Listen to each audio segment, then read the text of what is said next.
बड़े भाई के समान उनका सम्मान शैशव से करता हूँ और वे मुझ पर स्नेह रखते हैं। मेरे परिणय की चिंता पिता से भी अधिक उन्हें थी। उन्होंने ही मेरे लिए कन्या देखी और काम्य कुब्ज नरेश से उसको मेरे लिए मांगा। जब उनको ब्रजराज पद पर प्रतिष्ठित करने के लिए पगड़ी बंधी, पिता ने मुझे प्रसन्न कर दिया उनके दक्षिण पार्श्व में खड़े होने को कहकर। मुझे बहुत अटपटा लगता था कि गोकुल के ब्रजराज को दधी का उपहार लेकर बरसाना के स्वामी के सम्मुख आना पड़ता था और अपने पद की स्वीकृति प्राप्त करनी पड़ती थी। पिता ने इस परंपरा को तोड़ा न होता तो मैं अवश्य तोड़ देता। हम दोनों के ब्रज दो क्यों रहे, जो वय में ज्येष्ठ है उसी को ज्येष्ठत्व का सम्मान क्यों न दे दिया जाए। ब्रजेश्वर हुए नंदराय जी और पिता ने ब्रजेश्वर के प्रथम सम्मान का अधिकार बृहसानुपुर के स्वामी का स्वत्व बना दिया। मेरा स्वत्व तो इससे बहुत बड़ा है। ब्रजेश्वर कोई महत्व का कार्य मुझसे पूछे बिना करते नहीं। वे तो ऐसा व्यवहार करते हैं कि मानो मेरी सम्मति आदेश हो उनके लिए। अनेक बार मुझे इससे बहुत संकोचित होना पड़ता है। मेरे बड़ा कुमार हुआ तब तक कोई बात नहीं थी, किंतु पत्नी की गोद में छोटे पुत्र के साथ ही अयोनिजा वह लाली स्वतः आ बैठी। वह आई और जहां मेरे आनंद की सीमा नहीं थी वहीं मुझे चिंता भी कम नहीं थी। कन्या अपने जन्म के साथ पिता के लिए चिंता लाती है, कन्या के योग्य संबंध की चिंता, और हम गोपों में तो यह चिंता बहुत शीघ्र सिर पर चढ़ती है, क्योंकि सुविधा हो तो हम संबंध शिशु के जन्म से भी पूर्व निश्चित कर लेते हैं। मैं हृदय पकड़कर ही बैठ गया। यह आई और नंदराय के कोई कुमार नहीं है, मैं कहाँ करूंगा इसका संबंध। दूसरा तो मुझे अपने योग्य संबंध करने योग्य कोई दिखता ही नहीं। महर्षि शांडिल्य ने मुझे आश्वस्त किया था। भगवती पूर्णमासी ने ब्रजेश्वरी को गोद भरने का आशीर्वाद दिया। यह सुनकर सबसे अधिक प्रसन्नता मुझे हुई थी। मैंने निश्चय कर लिया था कि गोकुल के स्वामी को कन्या हुई तो मेरे घर आवेगी और कुमार हुआ तब तो वह मेरी चिंता दूर ही कर देगा। मैं नीलमणि के जन्मदिन ही सगाई कर देना चाहता था। मैंने उसी दिन उसे अपना बना लिया।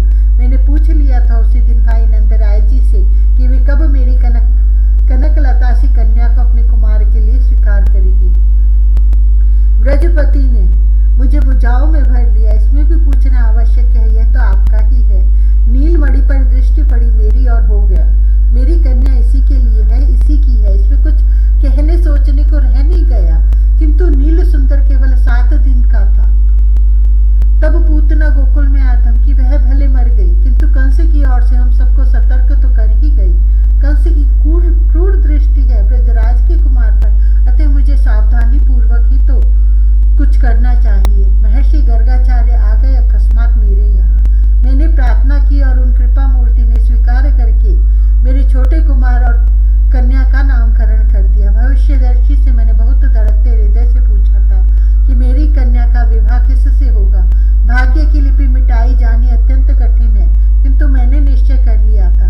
पूछा ही इसलिए था कि महर्षि कुछ और कहीं अन्यत्र संबंध सूचित करते हैं तो मैं भाग्य के उस लेख को परिवर्तित करने के लिए जो कुछ करना पड़ेगा करूंगा।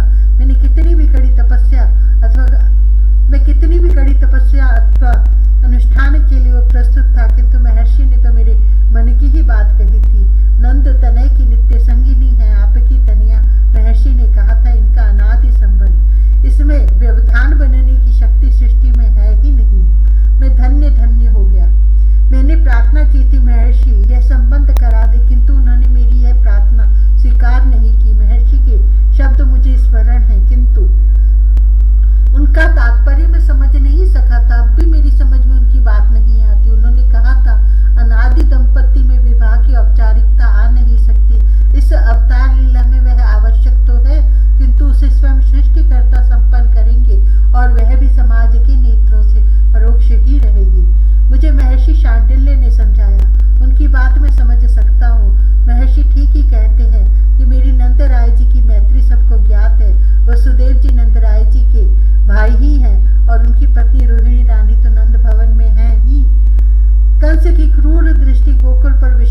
को लगेगा कि वसुदेव जी का इसमें कुछ हाथ है, वे अपना पक्ष प्रबल करने लगे हैं और तब यह गोकुल के संभव है वृषानुपुर के भी विरुद्ध बड़ा आक्रमण कर दे अथवा शिशु के लिए कोई बहुत भारी भय उपस्थित करे। मैंने नंद राय जी से सम्मति ली, पर वे तो बहुत अधिक सीधे हैं। वे कहते हैं नीलमणि आपका है, अब आप जो भी उचित लगे करो, मुझे इसमें कोई आपत्ति भला क्यों होगी। नीलमणि मेरा तो है, किंतु मैं उस पर विधि पूर्वक अपना स्वत्व बना लेना चाहता हूँ। महर्षि गर्गाचार्य समाज के नेत्रों से परोक्ष ही इस संबंध को सृष्टिकर्ता द्वारा